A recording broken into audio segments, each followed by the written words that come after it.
Hello guys, welcome to my YouTube channel V for biology. जैसा कि आप सबको पता है कि सीबीएसई ने 12th की एग्ज़ाम डेट शीट रिलीज कर चुकी की है और 21 फरवरी से आपकी एग्ज़ाम स्टार्ट होने वाली है। और बायोलॉजी का पेपर जो हमारा जो सब्जेक्ट में पढ़ाने वाला हूँ बायोलॉजी, उसका पेपर 25 मार्च को है। सो स्टूडेंट, जैसा कि आपको पता है टाइम कम है, लगभग 2 मंथ के आसपास आपके पास समय है। इसलिए मैं आपके लिए लेके आया हूँ एक सीरीज ऑफ वीडियोस जिसमें आपको बायोलॉजी के क्लास 12 के सभी टॉपिक्स मिल जाएंगी, जिसके जिसके थ्रू आप पढ़कर एग्ज़ाम में अच्छे से अच्छे मार्क्स स्कोर कर सकें। उन्हीं सीरीज ऑफ वीडियोस की शुरुआत हम करने वाले हैं हमारे पहले topic sexual reproduction in plants. और इस टॉपिक में जो हम सब टॉपिक डिस्कस करने वाले हैं वो है flower, a fascinating organ.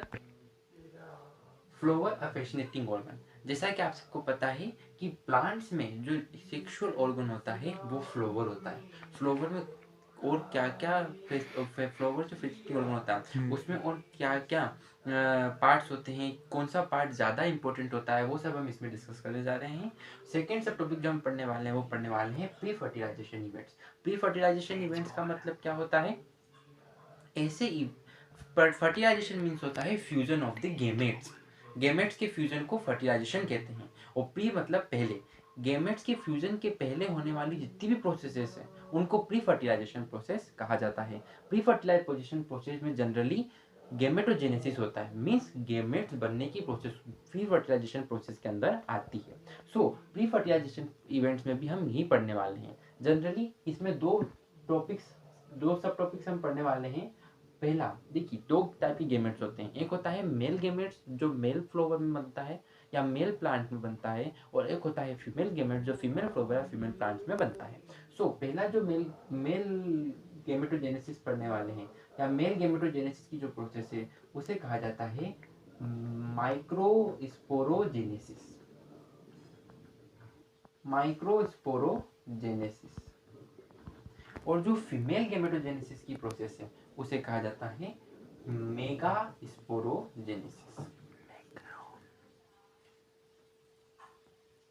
So pre fertilization में हम इन दो इवेंट्स के बारे में ही पढ़ेंगे, माइक्रोस्पोरोजेनेसिस और मेगा स्पोरोजेनेसिस। एक मेल गेमेट है और एक फीमेल गेमेट।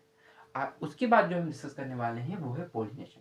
ये प्रोसेस क्या है, प्लांट्स में इसकी क्या नीड है, वो हम इसी टॉपिक में डिस्कस करेंगे। सो आइए स्टार्ट करते हैं। सबसे पहला टॉपिक हमारा फ्लावर, अ फैसिनेटिंग ऑर्गन।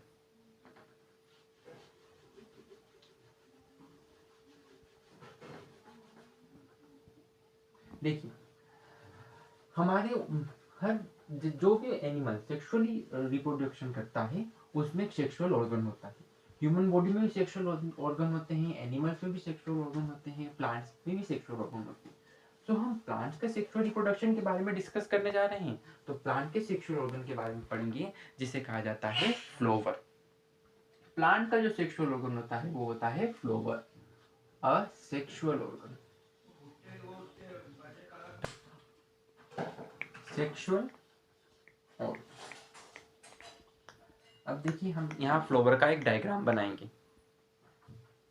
वैसे मेरी ड्राइंग तो बहुत अच्छी नहीं है, पर जैसी बन रही है मैं आपके लिए वो डायग्राम बना देता हूँ।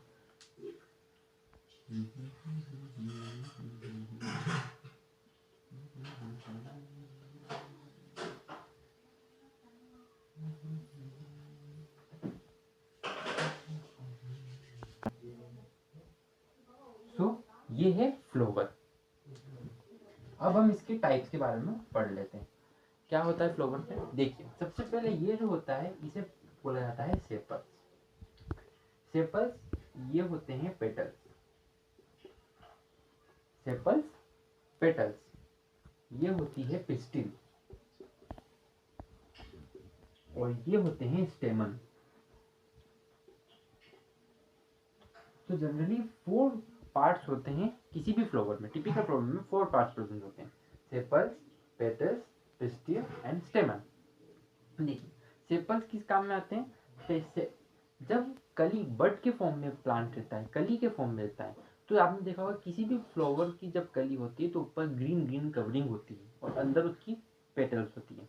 तो जो ग्रीन ग्रीन कवरिंग, जो ग्रीन लीफी कवरिंग होती है वही ये सेपल्स होती है। जब फ्लावर खिल जाता है या ग्रोन हो जाता है तो ये सेपल बाहर इस तरीके से बाहर अटैच्ड हो जाती, खुल जाती, ओपन टाइप हो जाती है। तो ये होती है सेपल, जो कि बडिंग के टाइम या बर्ड फॉर्म में जब होता है, फ्लावर कली के फॉर्म में होता है, जब प्रोटेक्शन के रूप में काम करती है। ये होती है पेटल्स। पेटल्स फ्लावर की किस काम में आती है? पेटल्स फ्लावर की काम में आती है किसी भी इंसेक्ट्स को, पॉलिनेटिंग एजेंट्स को अपनी तरफ अट्रैक्ट करने के लिए, ताकि उनको अपने तरफ अट्रैक्ट करके वो उनके थ्रू पॉलिनेशन करा सके। कैसे होता है, क्या होता है, हम आगे पॉलिनेशन के पर्सन में पढ़ेंगे। बट पेटल अट्रैक्टिव होता है, कलरफुल होता है, ताकि वो पॉलिनेटिंग एजेंट को अपने पास अट्रैक्ट कर सके और अट्रैक्टिव लुक फ्लावर को दे सके। तो सेपल्स और पेटल्स की बात तो हो गई। अब बात करते हैं पिस्टिल और स्टेमन की। जो पिस्टिल होता है वो होता है फीमेल रिप्रोडक्टिव पार्ट। पिस्टिल जो होता है वो होता है फीमेल रिप्रोडक्टिव पार्ट। ये फीमेल रिप्रोडक्टिव पार्ट होता है। और स्टेमन होता है मेल रिप्रोडक्टिव पार्ट। स्टेमन होता है मेल रिप्रोडक्टिव पार्ट। अब इसमें भी आगे बाइफरगेशन से देखिए, पिस्टिल जो है वो 3 पार्ट से मिलकर बनी होती है। पिस्टिल 3 पार्ट से मिलकर बनी होती है। ये पिस्टिल है, ये पिस्टिल, ये 3 पार्ट से मिलकर बनी होती है। नंबर जो उसका टॉपमोस्ट पार्ट होता है वो थोड़ा स्टिकी होता है, तो उसे कहा जाता है स्टिग्मा। सेकेंड पार्ट जो होता है, ट्यूब लाइक पार्ट जो होता है, उसको बोलते हैं स्टाइल, स्टिग्मा, स्टाइल। और लास्ट जो सोलन पार्ट होता है एंड में, उसे बोला जाता है ovary.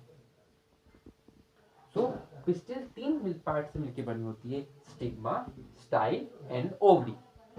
Pistil, stigma, style, ovary. Pistil में स्टिग्मा, स्टाइल और ओवरी, ये हमने पढ़ लिया। अब हम बात करते हैं स्टेमन। स्टेमन भी 2 पार्ट्स मिलकर बना होता है। देखिए ये स्टेमन है, स्टेमन 2 पार्ट्स मिलकर बना होता है। ये जो ऊपर स्ट्रक्चर होता है, लोब्ड स्ट्रक्चर, इसे बोला जाता है एंथर। ये होता है एंथर। और जो ट्यूब लाइक स्ट्रक्चर भी कह सकते हैं, इसे बोला जाता है फिलामेंट। सो स्टेमन 2 पार्ट से मिलकर बना होता है, एंथर और फिलामेंट। और पिस्टिल 3 पार्ट से मिलकर बना होता है, स्टिग्मा, स्टाइल एंड ओवरी। और ये सारे पार्ट जिस मेन पार्ट से अटैच होते हैं, उस जगह को कहा जाता है थैलेमस। क्या जाता है? थैलेमस। जिस पॉइंट पे सारे पार्ट अटैच होते हैं, यहाँ जो ग्रीनिश पॉइंट होता है थोड़ा स्लोगन सा रहता है, जिससे सारे पॉइंट अटैच होते हैं, उसे कहा जाता है थैलेमस। तो ये था पूरा फ्लावर।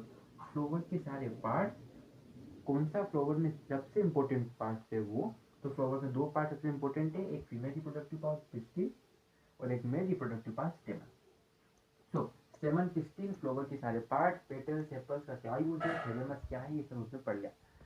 फ्लावर हम वर्ल्ड में सबसे यूजफुल है, क्योंकि वो हमारे कल्चरल, एस्थेटिक, सोशल सारी इमोशंस को, वैल्यूज को शो करने के लिए यूज किया जाता है।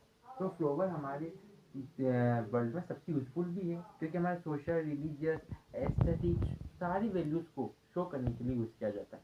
बट इसके अलावा फ्लावर एक सेक्सुअल ऑर्गन है, जो कि प्लांट के लिए सबसे यूजफुल है। It help the plant to reproduce, ताकि वो अपनी प्रोजेनी को आगे बढ़ा सके। तो ये पूरा डिस्कशन में फ्लावर एक फिशमेकिंग ऑर्गन वाला जो डिस्कशन था वो कर चुके हैं, कि फ्लावर के क्या क्या पार्ट्स होते हैं, फ्लावर क्या यूजफुल होता है। अब हम आगे डिस्कस करने वाले हैं प्री फर्टिलाइजेशन इवेंट्स। हाँ मैम, इसमें प्री फर्टिलाइजेशन इवेंट्स, देखिए प्री फर्टिलाइजेशन इवेंट्स क्या होते हैं। मैंने आपको बताया फर्टिलाइजेशन से पहले जो इवेंट्स होते हैं उन्हें प्री फर्टिलाइजेशन इवेंट्स कहते हैं, जिसमें जनरली गेमेटोजेनेसिस होता है। तो प्री फर्टिलाइजेशन इवेंट्स में हम यही पढ़ने वाले हैं, प्री फर्टिलाइजेशन इवेंट्स, ये हमारा टॉपिक है। अब थोड़ी सी इससे हट के बात करते हैं। देखिए होता ये है कि जब प्लांट्स को फ्लावर की नीड होने लगती है, तो प्लांट्स में हार्मोनियल चेंज होते हैं, जो कि उसमें सेकेंडरी ग्रोथ को बढ़ाते हैं, और प्लांट्स में फ्लावर की ग्रोथ होती है। इन्फ्लोरेसेंस होता है, इन्फ्लोरेसेंस में फ्लावर बर्ड्स लगते हैं, फिर फ्लावर लगते हैं। जिस पैटर्न में इन्फ्लोरेसेंस होता है उस पैटर्न में फ्लावर करते हैं। फिर फ्लावर के पार्ट डेवलप होते हैं। फ्लावर में मेल पार्ट जिसे स्टेमन कहा जाता है और फीमेल पार्ट जिसे पिस्टिल कहा जाता है वो डेवलप होते हैं, और ऐसे धीरे धीरे फ्लावर डेवलप होता है। अब फ्लावर तो डेवलप होता है, उसके बाद क्या होता है? उसके बाद होता है प्री फर्टिलाइजेशन। किसी भी सेक्सुअल ऑर्गन में जब तक गैमेट डेवलप नहीं होते हैं, जब तक वो सेक्सुअल ऑर्गन किसी काम के नहीं, इनमेच्योर हैं, जब तक उस पे की गैमेटोजेनेसिस ना हो। गैमेटोजेनेसिस होने के बाद सेक्सुअल ऑर्गन जो होते हैं वो मेच्योर होते हैं और रिप्रोडक्शन करने में मदद कर सकते हैं। सो प्री फर्टिलाइजेशन में हम क्या पढ़ने वाले हैं? गैमेटोजेनेसिस। और गैमेटोजेनेसिस भी दो प्रकार की पढ़ने वाले हैं, जैसा कि हमने पढ़ा था, मेल और फीमेल। तो सबसे पहले हम जो गैमेटोजेनेसिस की बात करने वाले हैं वो है मेल गैमेटोजेनेसिस। जैसा मेल गैमेटोजेनेसिस, अब मैं यहाँ स्ट्रक्चर बनाता हूँ मेल गैमेट का, मेल सेक्स ऑर्गन का, सॉरी गैमेट नहीं, मेल सेक्स ऑर्गन। कैसा है मेल सेक्स ऑर्गन? इस प्रकार से।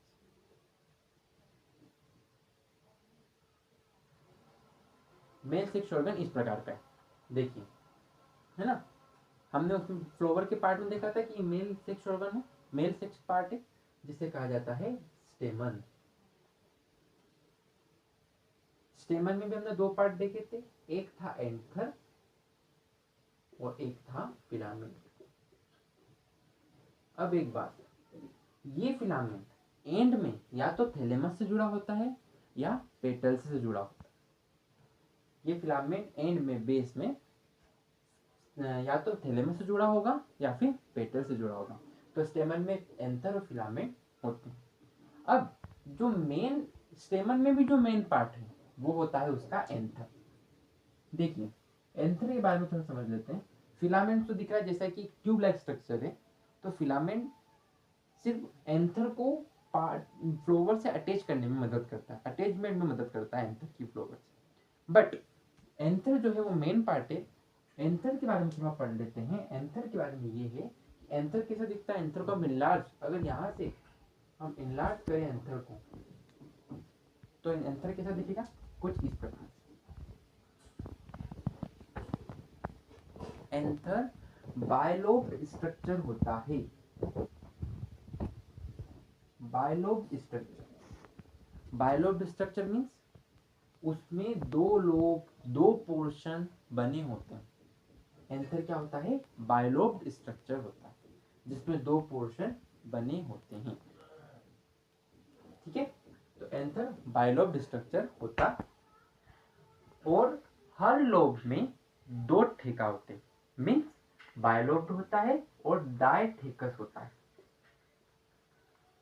अब ठेका क्या होते हैं? ठेका मीन्स ये एंथर का जो शेप होता है वो उसके ट्रांसवर्स कट से या ट्रांसफर सेक्शन से बहुत अच्छे से क्लियरली देख सकते हैं। तो मैं यहाँ पे आपका उसका ट्रांसफर सेक्शन बना के दिखाता हूँ। देखिए, उसका जो ट्रांसफर सेक्शन होता है ना, तितली जैसा होता है, तितली जैसा, ये ऐसा। दो लोब्स के अंदर दो ठेका, दो ठेका मतलब दो सेक लाइक स्ट्रक्चर्स, या हम कह सकते हैं स्ट्रक्चर सेक लाइक बेग लाइक स्ट्रक्चर्स होते हैं। तो दो लोब और दो ठेका। सो जो एंथर होता है वो टेट्रागोनल शेप का होता है। टेट्रागोनल में 4 कॉर्नर जिसमें होते हैं, क्योंकि हर कॉर्नर पे अलग अलग टेट्रागोनल शेप का होता है। देखिए, ये जो, और हर ठेके में एक स्पोरेंजिया होता है। क्या होता है? माइक्रोस्पोरेंजिया। हर ठेके में होता है एक माइक्रोस्पोरेंजिया जिसमें डेवलप होता है माइक्रोस्पोरेंजियम, यानी कि मेल गेमेट। माइक्रोस्पोरेंजिया में डेवलप होता है माइक्रोस्पोरेंजियम, मेल गेमेट।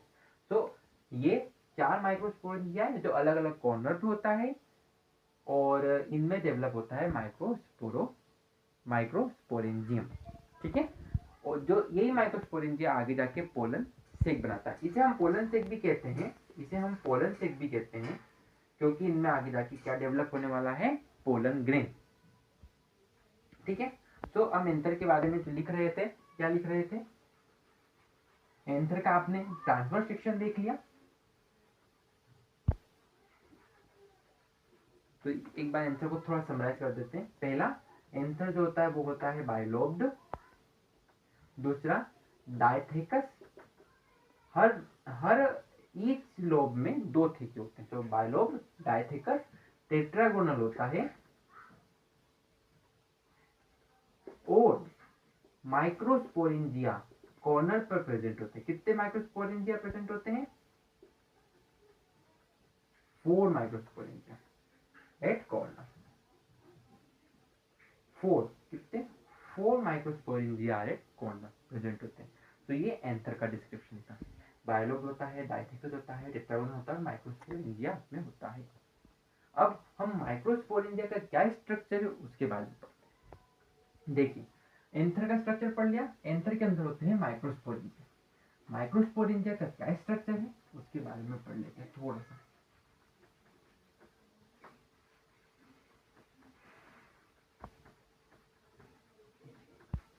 माइक्रोस्पोरेंजिया का पढ़ने से पहले मैं आपको यहाँ साइड में एक ट्रांसफर सेक्शन एंथर का फिर बना के बता देता हूँ।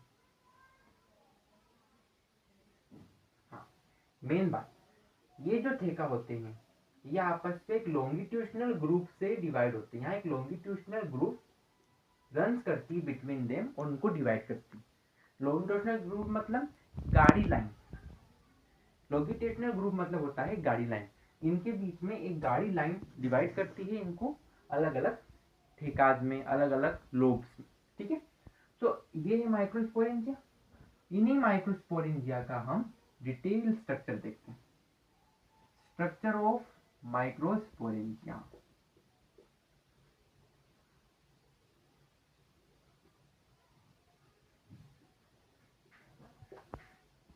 ठीक है, तो माइक्रोस्पोरेंजिया का क्या स्ट्रक्चर होता है वो हम देख। सो इसका स्ट्रक्चर, माइक्रोस्पोरेंजिया का स्ट्रक्चर देखते हैं।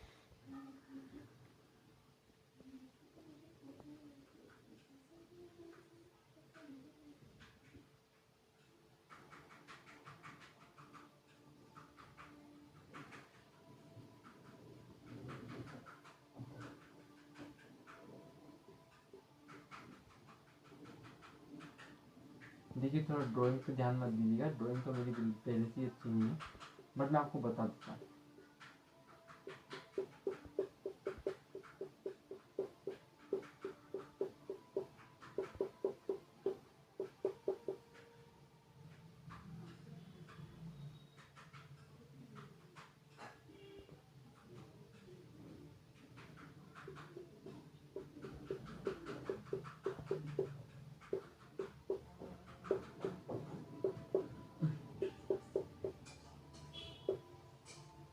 तो ये इनलार्ज स्ट्रक्चर है माइक्रोस्पोरेंजिया का।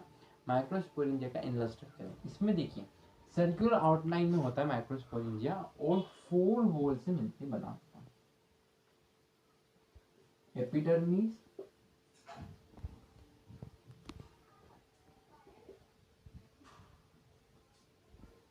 Endothelium, middle layer and last tapetum. बाहर से इसको समझा थोड़ा सा देख लेते हैं। एपिडर्मिस, एंडोथेलियम, मिडिल लेयर और ये टेपिटम। देखिए, ये जो 3 है, एपिडर्मिस, एंडोथेलियम, मिडिल लेयर, ये जो तीन लेयर्स हैं, ये यूजफुल होती है प्लांट में सिर्फ प्रोटेक्शन के लिए। प्लांट को प्रोटेक्शन या स्पोरेंजिया को प्रोटेक्शन के लिए ही इन तीनों लेयर का उपयोग किया जाता है। एपिडर्मिस, एंडोथेलियम, मिडिल लेयर, इसका काम सिर्फ प्रोटेक्शन का होगा। बट टेपेटम का काम क्या होगा? टेपेटम का काम होगा प्रोटेक्शन का तो होगा, प्लस नरिशमेंट। किसका nourishment? Microspore mother cell, microspore mother cell. MMC जो गेमेट होगा उसके नरिशमेंट का काम और प्रोटेक्शन का काम टेपेटम करेगा। देखिए तो ये तीन तो प्रोटेक्शन में काम आएगी, लेकिन टेपेटम प्रोटेक्शन प्लस नरिशमेंट दोनों में काम आएगा। ये जनरली गेमेट के आसपास प्रेजेंट होती है जो प्रोटेक्शन और नरिशमेंट में काम आती है। बाकी तीनों गेमेट्स से दूर रहती है जो सिर्फ प्रोटेक्शन में काम आती है। और खास बात ये कि एंथर के डेहिसेंस में काम आती है। डेहिसेंस मतलब कि जब इसमें वाटर डिहाइड्रेशन होने लगता है तो ये सिर्फ डेही से जाती है, अलग अलग होती है, दूर दूर हो जाती है और डेहिसेंस करती है एंथर का, जिसके थ्रू पोलन ग्रेन बाहर निकल जाता है। सो इन तीनों का काम होता है प्रोटेक्शन और पोलन ग्रेन के आउट करने में, पोलन ग्रेन को बाहर निकालने के लिए। अब हम देखते हैं कि टेपेटम में ऐसा क्या होता है जो कि नरिशमेंट प्रोवाइड करता है। सो टेपेटम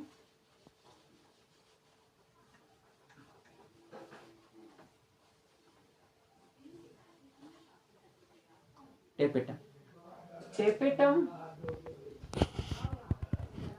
टेपेटम की प्रोसेस में टेपेटम जो है उसके दो गुण है। सबसे पहला गुण जो है, कोई व्यक्ति गुणी होगा जब भी यूजफुल होगा किसी काम की। भगवान ने हर चीज किसी को बनाई है तो गुण गुण उनके गुण के अनुरूप उनको काम किया। जैसे कि टेपेटम, टेपेटम में दो गुण है तो इस काम के लिए होता है। सबसे पहला उसमें प्रेजेंट होता है डेंस साइटोप्लाज्म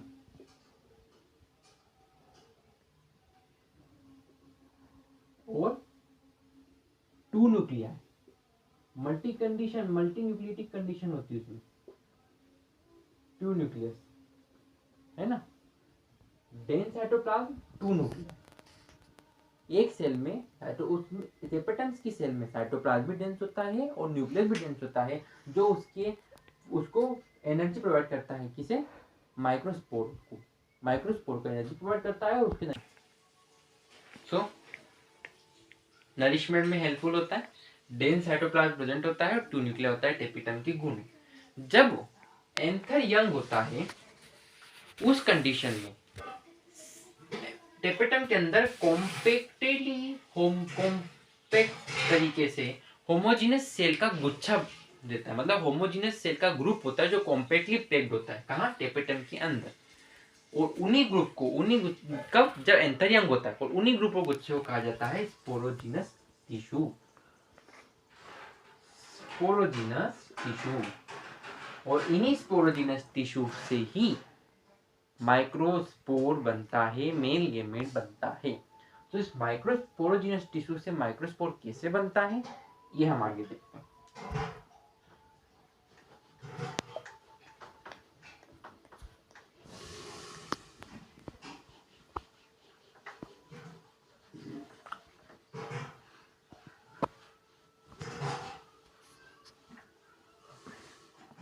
क्या पढ़ने वाले, इसके आगे हम क्या देखने वाले हैं कि माइक्रोस्पोरोजेनेसिस। अब जो प्रोसेस पढ़ने वाले उसका नाम है माइक्रोस्पोरोजेनेसिस। देखिए जेनेसिस वर्ड किसी भी चीज में उपयोग होता है बनने की प्रोसेस के लिए, फॉर्मेशन की प्रोसेस के लिए साइंटिफिक टर्म में पीछे दिखाता है जेनेसिस। और माइक्रोस्पोर बनने की प्रोसेस को बोला जाता है माइक्रोस्पोरोजेनेसिस। तो क्या होता है, इन जो स्पोरोजीनस टिश्यू होता है, इस स्पोरोजीनस टिश्यू में, स्पोरोजीनस टिश्यू की हर सेल में, स्पोरोजीनस टिश्यू में हर सेल में होता है मियोटिक डिवीजन। मियोसिस होता है। मियोटिक डिवीजन मतलब मियोसिस होता है। और इन स्पोरोजीनस टिश्यू में जो मियोटिक डिवीजन होता है उसके बाद बनती है 4 माइक्रोस्पोर मदर सेल। क्या बनती है इन सब बाद में? 4 माइक्रोस्पोर मदर सेल बनती है।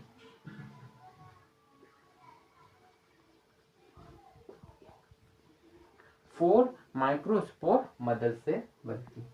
और यही 4 माइक्रोस्पोर मदर सेल आगे जाकर के पोलन ग्रेन बनती है। तो स्पोरोजीनस टिश्यू में मायोटिक डिवीजन होता है, मियोटिक डिवीजन होता है और ऑर्थोमियोटिक डिवीजन से 4 माइक्रोस्पोर मदर सेल्स बनती है। और इन 4 माइक्रोस्पोर मदर सेल से एक पोलन ग्रेन बनता है। सो माइक्रोस्पोर मदर सेल से पोलन ग्रेन कैसे बनता है उसकी प्रोसेस की तरफ आते हैं।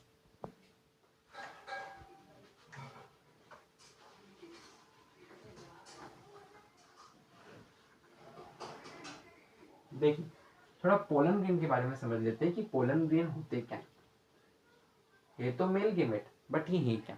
देखिए कभी भी आप गुड़हल के पौधे में, इसे हिबिस्कस का पौधा कहा जाता है, हिबिस्कस रोजा साइनेसिस। गुड़हल के पौधे का नाम क्या है, चाइना, और इंग्लिश में चाइना रोज है, साइंटिफिक नाम है हिबिस्कस रोजा साइनेसिस। हिबिस्कस रोजा साइनेसिस 11th में आप लोगों ने पढ़ाई होगा इसके बारे में, क्योंकि ये बहुत इंपॉर्टेंट पौधा था 11th में, मॉर्फोलॉजी में भी बहुत काम आया होगा। तो हिबिस्कस रोजा साइनेसिस जिसे हम गुड़हल का पौधा कहते हैं, उस गुड़हल के पौधे पर जब आप छुएंगे उसको, जब टच करेंगे तो आप देखेंगे कि येलोइश पाउडरी आपके फिंगर्स पर लग जाता है, टिप्स पर। ये जो येलोइश पाउडरी सब्सटेंस है यही उसका पोलन ग्रेन है। येलोइश पाउडरी सब्सटेंस उस हिबिस्कस रोजा साइनेसिस का या फिर गुड़हल के पौधे का या चाइना रोज का पोलन ग्रेन है। तो पोलन ग्रेन क्या होता है ये आपको एग्जाम्पल के थ्रू समझ में आ जाएगा। अब आप कभी जाइएगा, अभी तो गुड़हल के पौधा तो हर जगह मिल जाता है, वहां जाके आप चेक कीजिएगा, आपके इसमें येलोइश पाउडर लगेगा, वो येलोइश पाउडर उसका पोलन ग्रेन होता है। तो पोलन ग्रेन का स्ट्रक्चर होता कैसे, एमएमसी, पोलन ग्रेन बनता कहां से, एमएमसी से। एमएमसी मतलब माइक्रोस्पोर मदर सेल से। तो पोलन ग्रेन एक्चुअली होता कैसे, पोलन ग्रेन होता है वो 2 लेयर से मिलकर बना होता है। पोलन ग्रेन की जो आउट सराउंडिंग लेयर होती है वो 2 होती है। सबसे पहली लेयर होती है एक्साइन। अब हम बात करते हैं पहली लेयर एक्साइन की। देखिए पोलन की जो पहली लेयर एक्साइन होती है वो सबसे हार्डेस्ट लेयर होती है, हार्डेस्ट लेयर, और ये मिलके बनी होती है, बहुत ध्यान से सुनिएगा, बहुत इंपॉर्टेंट है, जो एक्साइन जो होती है मिलके बनी होती है स्पोरोपोलेनिन कंपाउंड से, पोरोपोलेनिन मटेरियल से, स्पोरोपोलेनिन की मदद से ये एक्साइन मिलके बना होता है। और बात करें स्पोरो, ये हार्ड क्यों होती है, क्योंकि स्पोरोपोलेनिन ऐसा सब्सटेंस है, अभी तक पूरी बायोकेमिस्ट्री में ऐसा सब्सटेंस पाया गया है स्पोरोपोलेनिन जो सबसे हार्डेस्ट है। ये किसी भी टेम्परेचर में, कितनी भी ह्यूमिडिटी में, कितनी भी केमिकल्स में रह सकता है।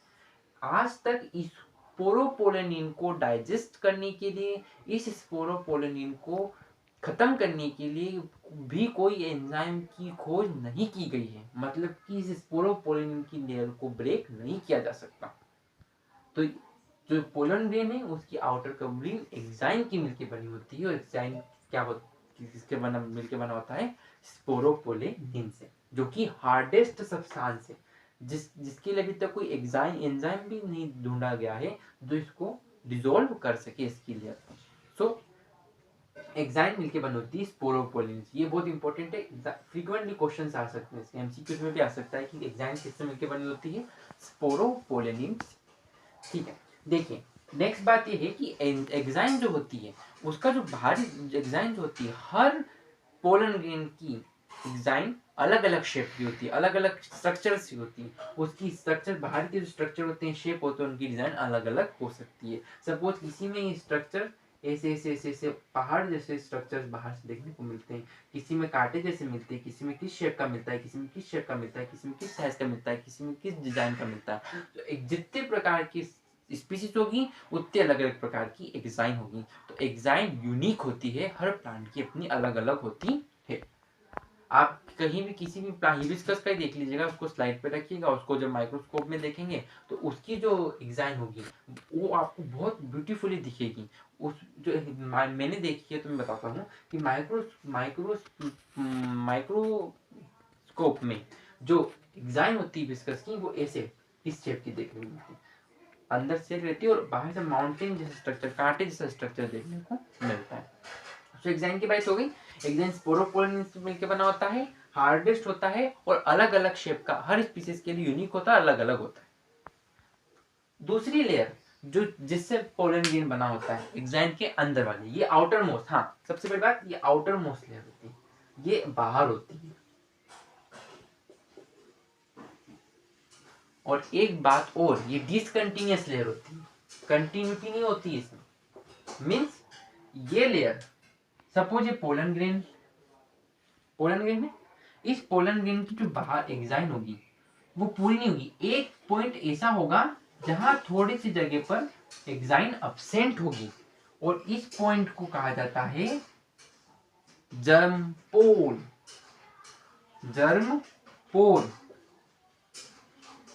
एग्जाइन इस पॉइंट पर अब्सेंट होती है। क्यों अब्सेंट होती है इसके बारे में हम आगे डिस्कस करेंगे, पर याद रखिएगा ये कैसी लेयर होती है, डिसकंटिन्यूअस, मतलब पूरी कवरिंग नहीं होती इसमें, बीच में एक छोटा सा जगह ऐसी होती है जहां एग्जाइन नहीं होती, उसे बोलते हैं जर्म पोल। तो ये जर्म पोल। अब हम दूसरे लेयर की बात करते हैं।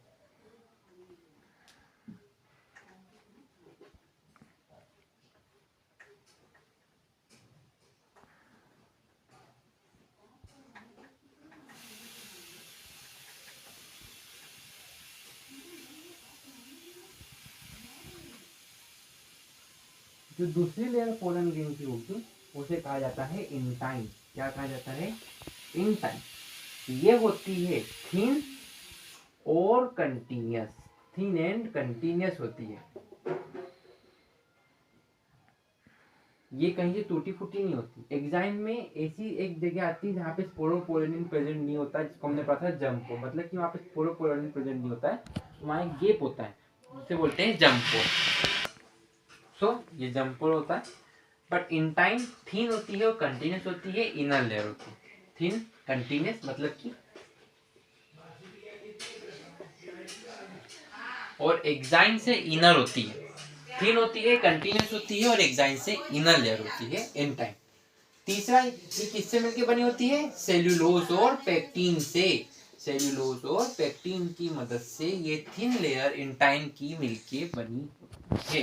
सेल्यूलोज और पेक्टिन से इंटाइन की लेयर बनी होती है, थिन होती है, कंटिन्यूस होती है, और इनर टू क्या होती है, एग्जाइन होती है। मतलब ये कहीं टूटी नहीं होती, अंदर से बिल्कुल क्या होती है, कंटिन्यूस। देखिए ये बात तो अब हो गई इंटाइन की। बात करें अब जंप, तो ये तो वॉल्स की बात हो गई, बट जो सेल स्ट्रक्चर होता है, जो सेल होती है, एक सेल होती है पोलन ग्रेन की, जो एक सेल होती है उसमें होता है फिर एक माइटोटिक डिवीजन। माइटोटिक, देखिए टर्म्स को बहुत ध्यान से यूज कीजिएगा, जहां म्योटिक है वहां म्योसिस होगा, जहां माइटोटिक डिवीजन लिखा है वहां माइटोसिस होगा। और आप अच्छे से जानते हैं 11th क्लास में पढ़ के आए हैं कि म्योसिस अलग प्रोसेस है, माइटोटिक अलग प्रोसेस है। तो इसमें होता है माइटोसिस। माइटोटिक डिवीजन मतलब कि माइटोसिस की प्रोसेस होती है। माइटोसिस की प्रोसेस को माइटोसिस, देखिए इसमें माइटोसिस होता है अंदर, बट ध्यान रखिएगा साइटोप्लाज्म में डिवाइड नहीं होता है। सो माइटोसिस होगा, सबसे पहले वैक्यूल्स ग्रोथ होगा, और यहां बनेगा न्यूक्लियस पे स्पिंडल। इस न्यूक्लियस की स्पिंडल के कारण इसी में एक सेल मेम्ब्रेन जैसी डेवलप हो जाएगी और डिवाइड करेगी यहाँ एक न्यूक्लियस, इरेगुलर शेप न्यूक्लियस। देखिए मैं पहले बना देता हूँ फिर आपको समझाता हूँ। सो माइटोटिक डिवीजन होता है, उस सेल में स्पिन डिवाइड होता है, न्यूक्लियस दो सेल बनती है, एक सेल मेम्ब्रेन, और सेल मेम्ब्रेन के थ्रू वो डिवाइड हो जाती है, कॉर्नर पे रहती है। तो देखिए दो सेल कौन कौन सी होती है, ये जो लार्ज सेल होती है इसे बोलते हैं vegetative cell. Large cell is known as vegetative cell, and जो स्मॉल सेल होती है उसे बोलते हैं generative cell. Vegetative cell, generative cell. Generative cell small होती है और वेजिटेटिव सेल के साइटोप्लाज्म में ही फ्लोट करती है। वेजिटेटिव सेल्स में वैक्यूल प्रेजेंट होता है, लार्ज वैक्यूल प्रेजेंट होता है, वैक्यूल नहीं large vacuole. Irregular shape nucleus present होता है और साइटोप्लाज्म प्रेजेंट होता है। इसमें डेंस साइटोप्लाज्म प्रेजेंट होता है और न्यूक्लियस प्रेजेंट होता है। तो ये टू सेल स्ट्रक्चर होता है, और इसी टू सेल स्ट्रक्चर के ही रूप में, इसी टू सेल स्ट्रक्चर के ही फॉर्म में पोलन ग्रेन डेहिसेट होता होता है पोलन ग्रेन निकल जाता है। पोलन ग्रेन जब एंथर के से बाहर निकलता है तो इसी टू सेल स्ट्रक्चर के फॉर्म में होता है। मेनी प्लांट्स में, मेनी स्पीसीज में, ध्यान रखिए मेनी स्पीसीज में, सभी में नहीं, कुछ स्पीसीज में ये 3 सेल स्ट्रक्चर में भी डेहिसेंट होता है या 3 सेल स्ट्रक्चर में भी बाहर निकलता है। तो ये 2 सेल स्ट्रक्चर हमने पढ़ ली। तो पोलन ग्रेन 2 सेल स्ट्रक्चर होता है, वेजिटेटिव सेल और जनरेटिव सेल से मिलकर बना होता है pollen grain 2 cell structure. So sporogenous tissue से लेकर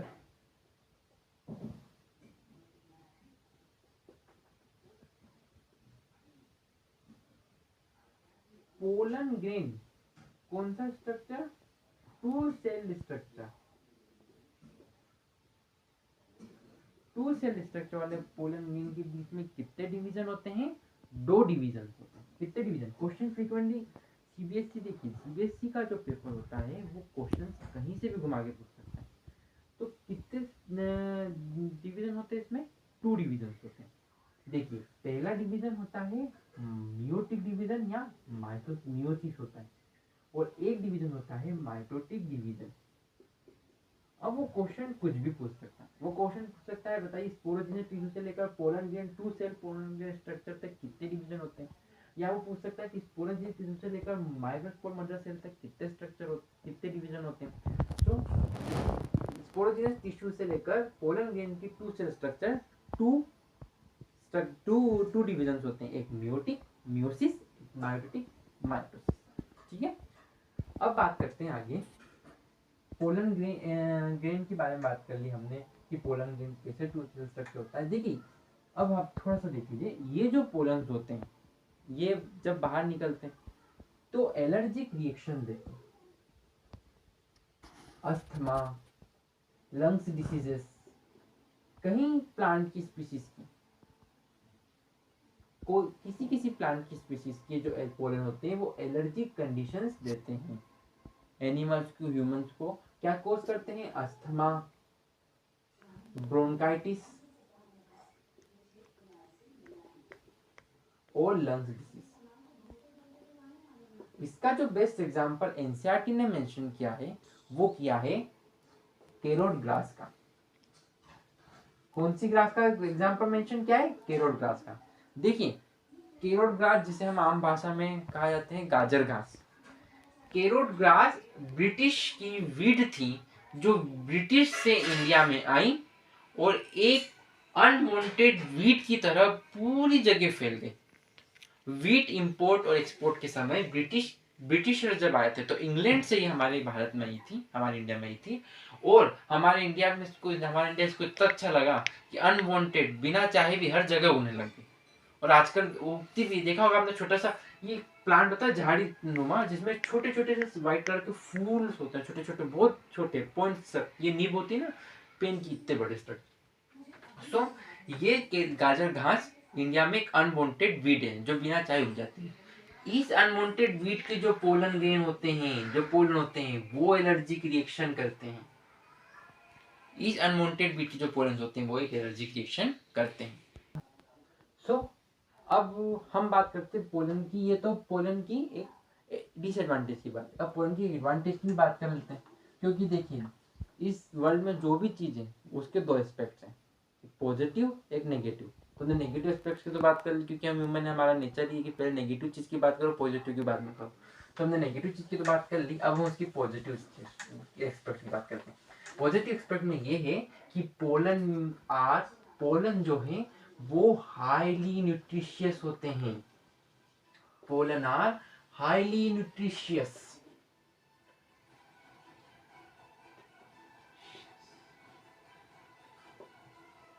highly nutritious pollen grains are highly nutritious, उनमें बहुत सारा न्यूट्रिएंट्स प्रेजेंट होते हैं।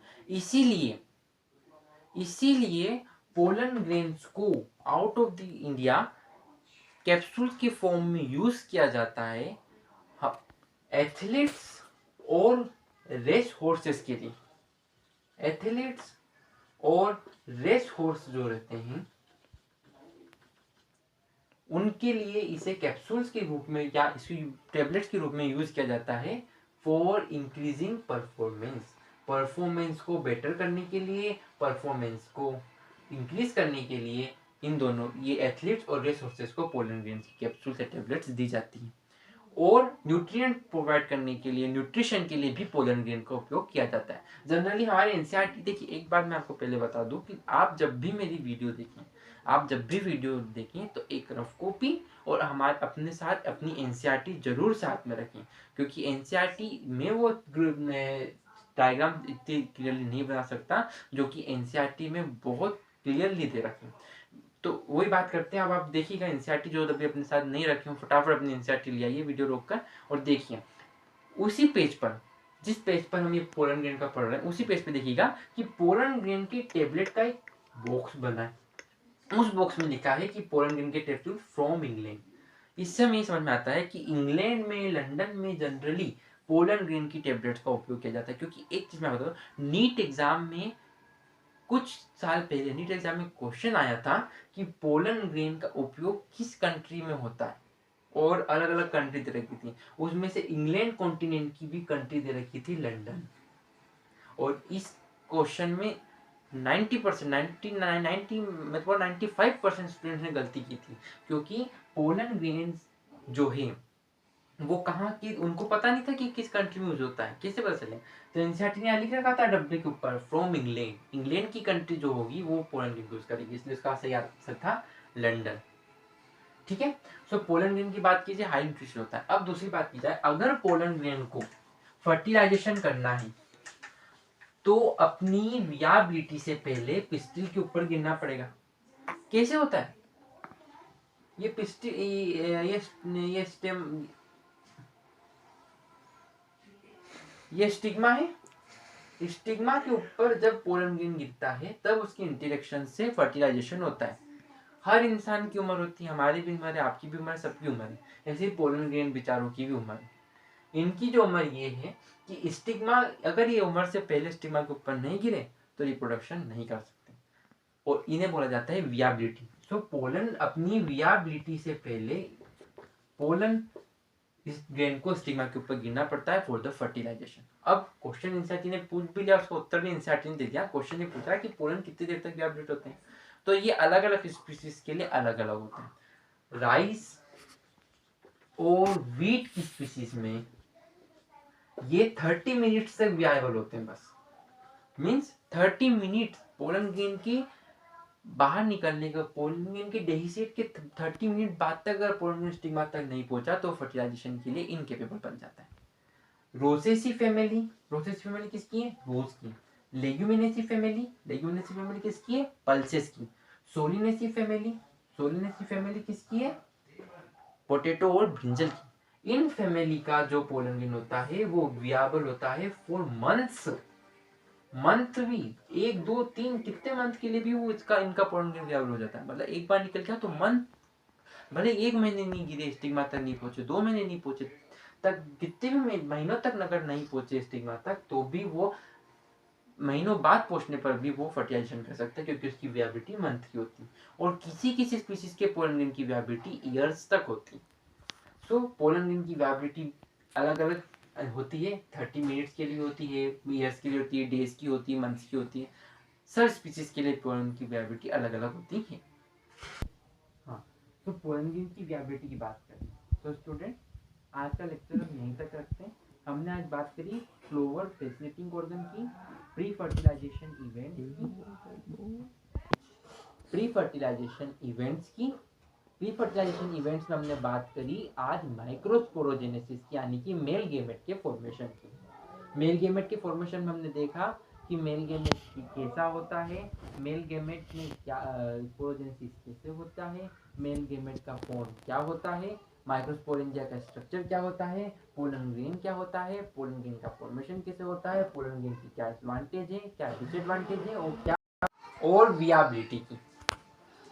सो गाइस, ये हमारी पूरी वीडियो थी। हमने आज बहुत कुछ डिस्कस कर चुके हैं। अब जो आगे के सेक्शन है, आगे की क्लासेस है, उसमें हम आगे का डिस्कस करेंगे।